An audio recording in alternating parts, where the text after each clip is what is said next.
When I'm treating a tennis elbow patient, I'll look at the size of the tear, look at the location of the tear, and look at how long they've had the tear.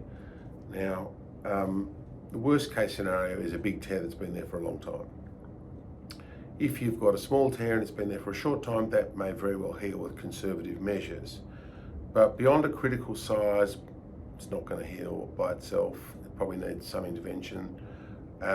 And if it's been there forever, it's already declared itself that it's not going to heal by itself. So I think that's going to need an intervention as well.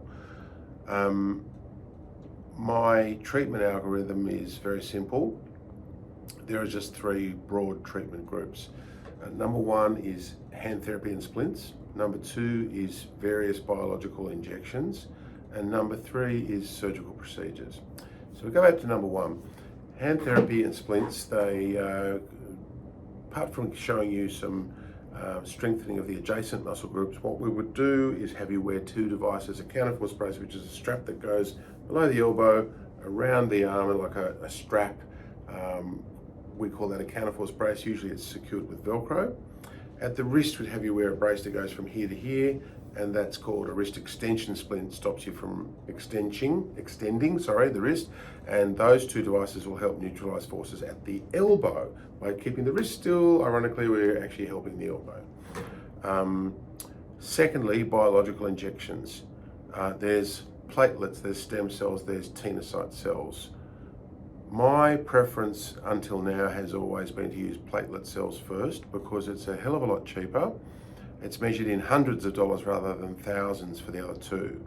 The success rate with platelets is roughly 60% success within 8 weeks, and that's not bad compared to all the others.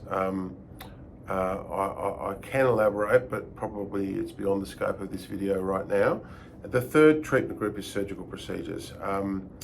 Surgery is something that I'm obviously passionate about, and it's been a major research interest of mine for a couple of decades now. Suffice to say that I have some pretty novel ideas about how to neutralize the forces at the elbow, because now that we understand them well, I think we're in a good position to actually solve this tennis elbow riddle once and for all. So if you'd like to get more advice, it's a topic I'm passionate about, let me know.